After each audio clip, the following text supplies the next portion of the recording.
Good morning, this is Rashad Mitchell coming to you live from my YouTube channel. It's like a team on my part series.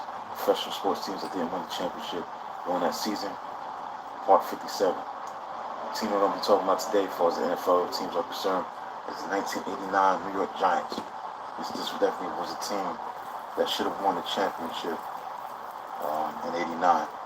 They were 12 and 40, won the NFC East, but they lost a tough game, heartbreaking loss to the Los Angeles Rams in the divisional playoff game that was known as the Flip the Answer game. Now, the backdrop of this team is that they was coming off, you know, at this point in 1988, where they lost to the Jets. They were eliminated in the playoffs by the Jets, and they were contending for a playoff spot, and Victory would have secured this spot in the division title.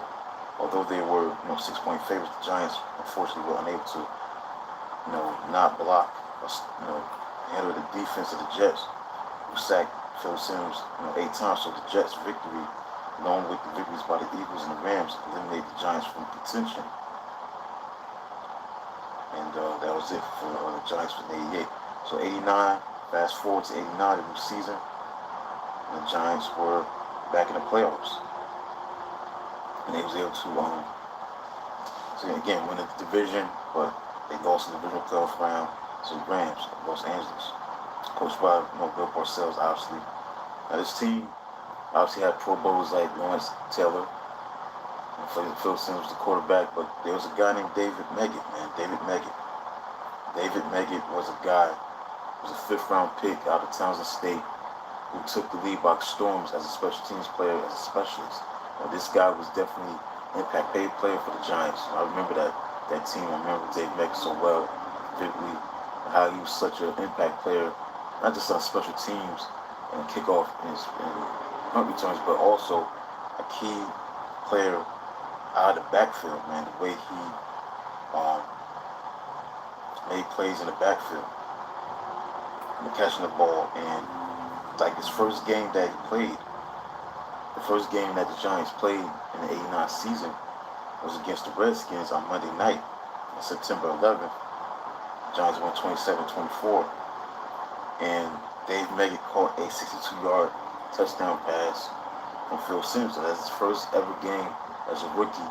He makes an impact already, 62-yard pass. Because the thing about Meggett is that Meggett was a fast, shifty player, man. He was quick.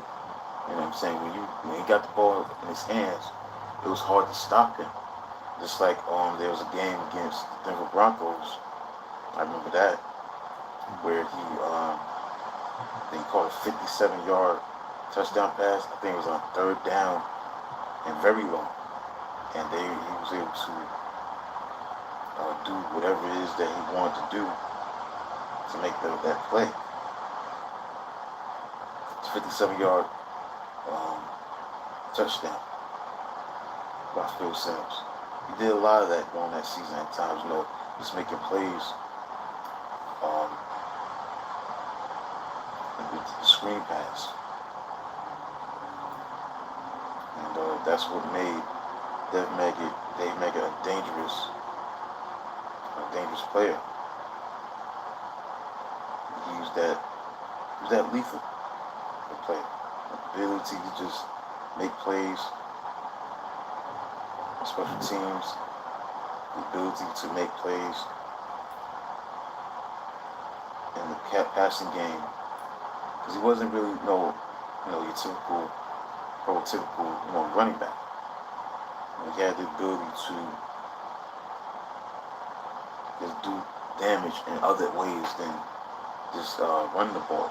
As a receiver, he was so fast you couldn't catch him. He just made an impact. He went to his first Pro Bowl, and as a rookie.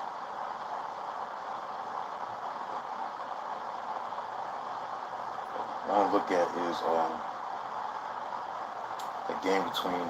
I want to see what down it was, because I was against the Broncos.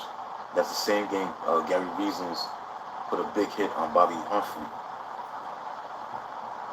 I think it was snowing too.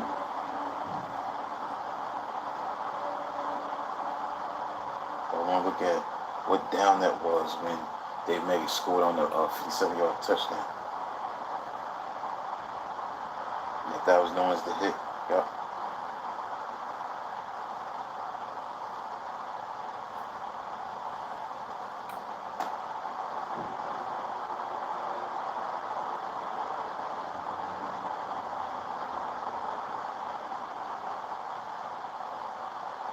It was in the snow.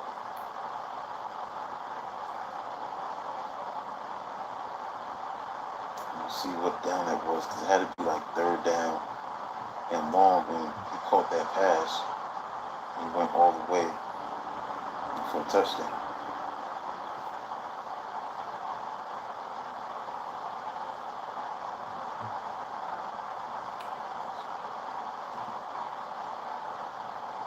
Had 8 inches of snow fell on Mile High Stadium, the old Mile High Stadium at that time.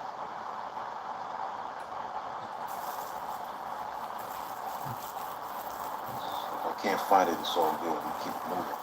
But that shows you how big of a player Dave Maggie was out of that backfield, man. His ability to, catch the ball out of the backfield and take it a long distance, 57 yards.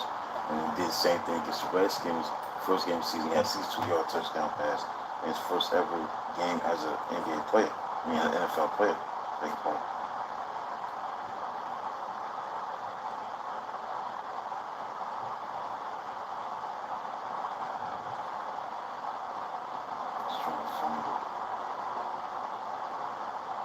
Either way, man, he did his thing, man. He was a joy to watch as a player, man. He was just such a big time player. Really just to make that play and make that catch at Mile High Stadium and make that play and just go all the way for a touchdown. I mean, that was vintage David Maggie. As a pass catcher out of that backfield, he did his thing. Or his punt returns, kick returns, use that all-purpose play.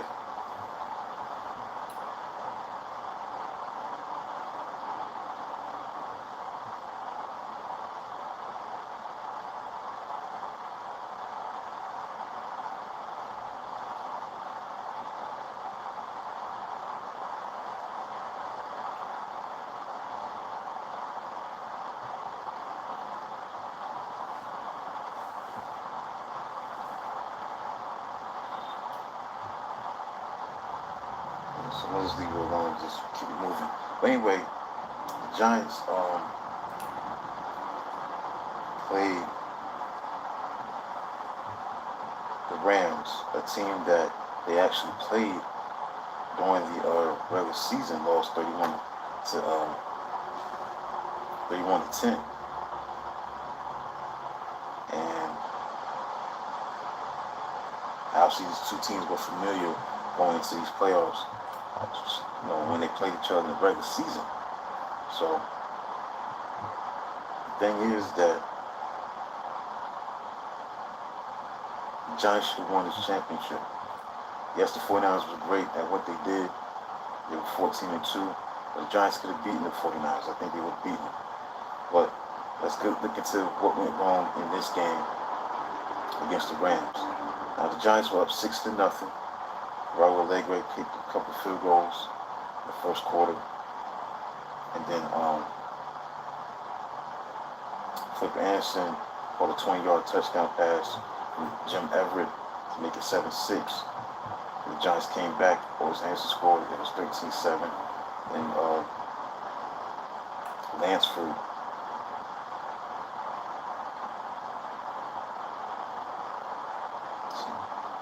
Mike Lansford's kicked a couple field goals tied at 13-13.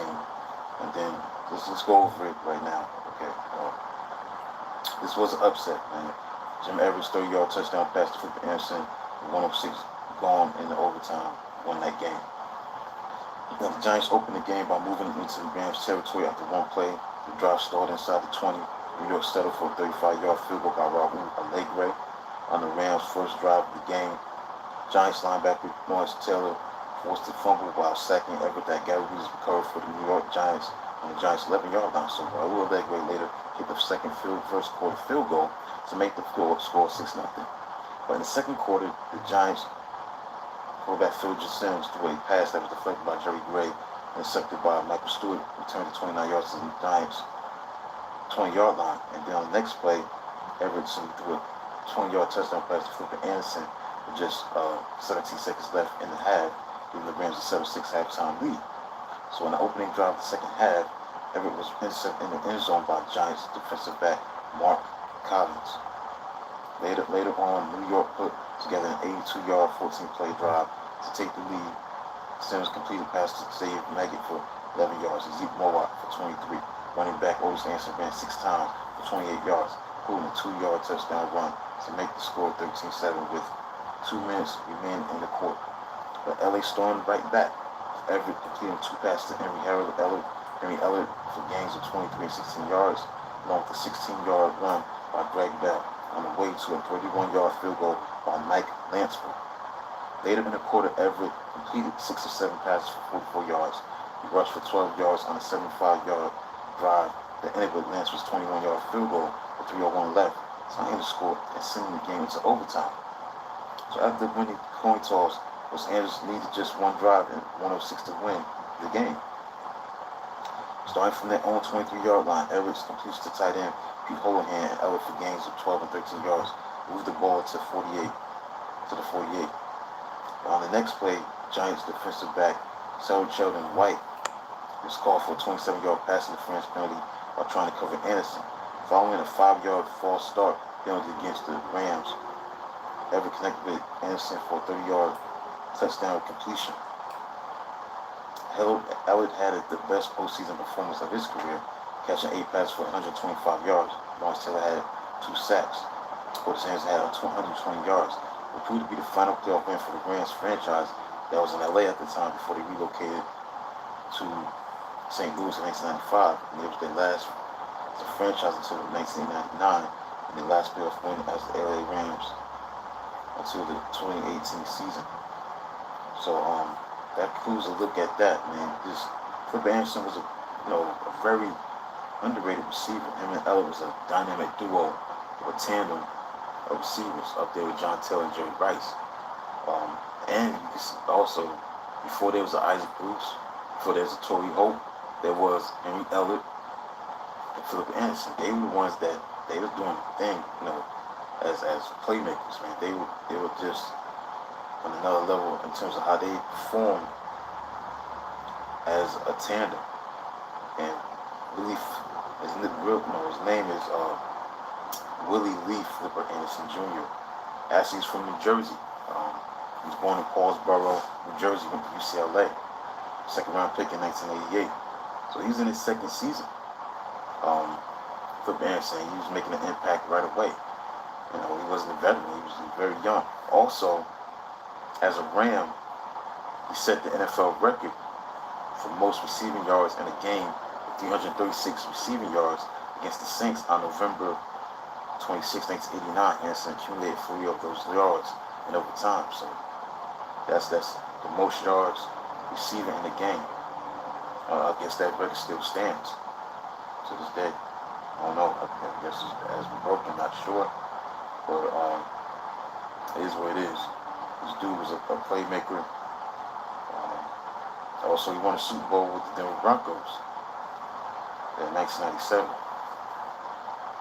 He didn't have a Hall of Fame career. He only caught 267 passes, 5,357 yards receiving.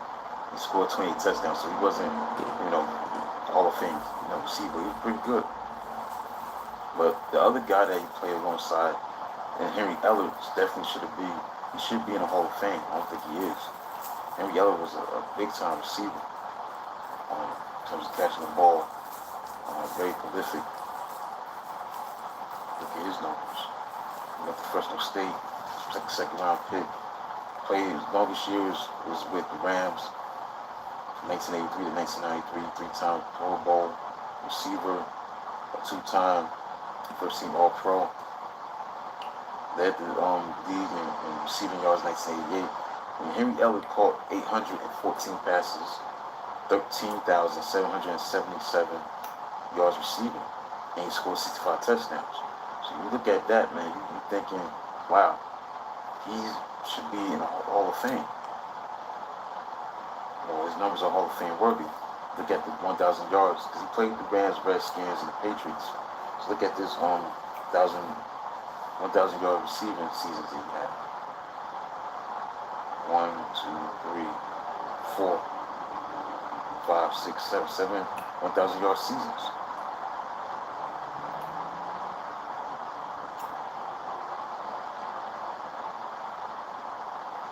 So that concludes a look at the Giants, man. 1989, they go to the Rams, a team that they should have beaten, but they didn't do enough to capitalize on the opportunities they had in that divisional playoff game. The Rams would go on to the championship game and lose to the eventual champion, San Francisco 49ers. So that's the story on that. So that concludes a look at the 1989 New York Giants, a team that should have won the championship that year. I believe they should have won it. The good news is that they won it the next year, 1990, and beat the Buffalo Bills. And Super Bowl 25 may have been the best Super Bowl ever played in terms of how the game was played, things of that nature. So that concludes this video for part 57 of the professional sports teams that didn't win the championship during that season. You can like, subscribe, do whatever you can to support the channel. We appreciate it. It's part 57, professional sports teams that didn't win the championship during that season. Part 57, the 1989 New York Giants. Until then, talk to you tomorrow.